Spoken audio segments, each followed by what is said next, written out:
There's a rugged question echoing across centuries. What does it mean to be a man? In our modern age, the definitions shift daily. Influencers, memes, and self-help programs all offer their version. But what if we look back instead of ahead? What if the answer lies not in trendy slogans, but in the minds of men who lived 1,000 years ago?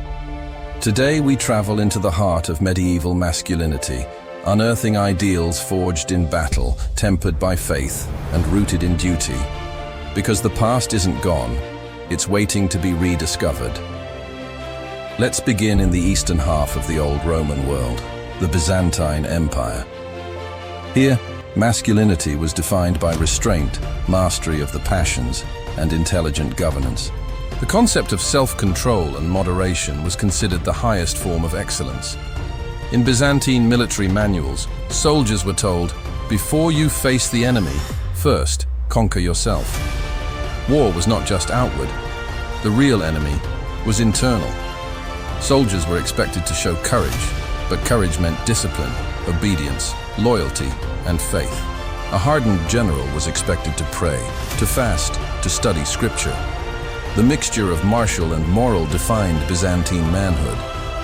Being a man wasn't about being feared, it was about being trusted, steady, and reliable.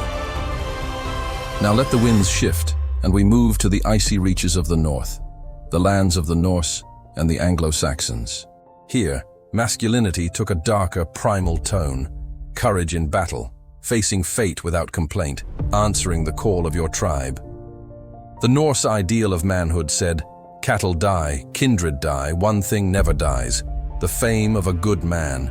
Your reputation, your legacy, that's what lasts. So you fight, you endure, you speak truth. Even in their sagas, being a warrior poet was no joke. You needed both sword and speech. In the Anglo-Saxon world, manhood was bound to loyalty. The bond between lord and retainer was sacred. A man pledged his courage and his life. If he failed, his name died. If he proved true, his name lived forever. When Christianity arrived, it added a new layer, courage rooted in duty and compassion. A man was strong not only in war but in service. These cultures teach us that manhood is bigger than the self. It's about loyalty, reputation, and community. We cross now to the hills of the Celts, Ireland, Wales, and the Highlands. Here, the warrior wasn't just a fighter. He was a host, a singer, a storyteller. In Celtic myth, the hero fought bravely yet bowed in courtesy. Hospitality was sacred. Let every man give welcome, said one old Irish code, for the guest is sent by God. Stinginess was unmanly. Honor your kin, defend your tribe, tell your story. The hero might die young, not because he was reckless, but because greatness demanded sacrifice. The lesson here is clear. Strength without community is hollow, and legacy lives through the stories told of you. Now we turn to continental Europe, the lands of the Franks under Charlemagne. Here, masculinity took on the structure of discipline, hierarchy, and service. Free men had duties: maintain your weapons, attend mass, care for your household. The knight became the model. Devout, courageous, responsible. Strength was not wild, but measured and moral. The knight kept his oath, served his lord, protected the weak. Manhood was about social responsibility, not selfish power. To break your word or neglect your duty was the height of weakness. As the centuries rolled on, the battlefield of manhood moved indoors, into the universities, monasteries, and courts. Being a man now meant mastering the mind as well as the sword. The scholar knight was born, one who fought in tournaments and debates alike. Strength of arm and strength of intellect became one.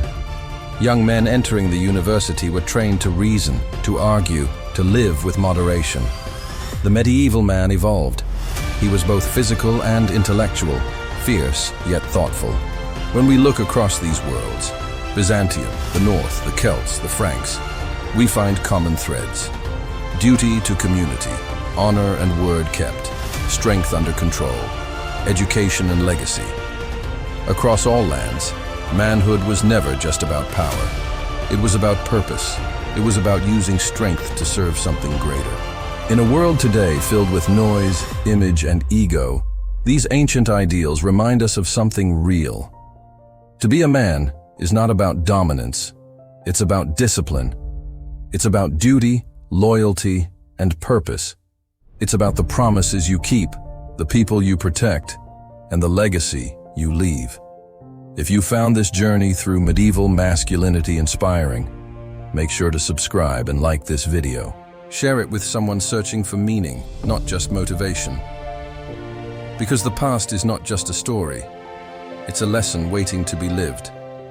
Stay true to your word, serve something greater than yourself, and keep the fire of purpose burning.